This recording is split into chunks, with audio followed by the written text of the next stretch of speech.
आम्ही गेलो होतो ओंकारेश्वरच्या मंदिरात. आधी घेतली श्रीशाने चप्पल काढल्यानंतर मंदिरात गेलो. हे आहे ओंकारेश्वरमधलं गजानन महाराजचं मंदिर.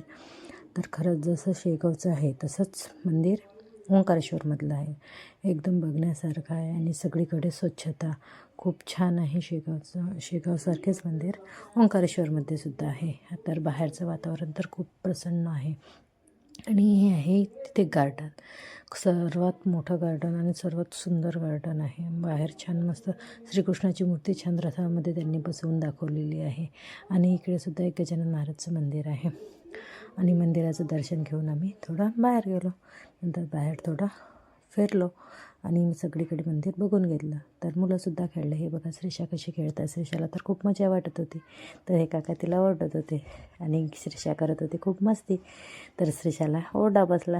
तर श्रीशा आली परत. तर चला परत श्रीशा खेळायला लागली. हे बघा श्रीशांची मस्ती, कारण की श्रीशा सगळीकडे पळत होती आणि तिकडे भीती नव्हती. आणि नंतर आम्ही घेतला प्रसादामध्ये होती पोळी, भात, वरण आणि शिरा तर खूप छान होता महाराजांचा. आणि तिथेच छान प्रसाद मिळाला. रूम तर काही तिथे मिळाली नाही. नंतर काढला आईबाबाचा फोटो. हे आहे आईबाबा. चला श्री गजानन.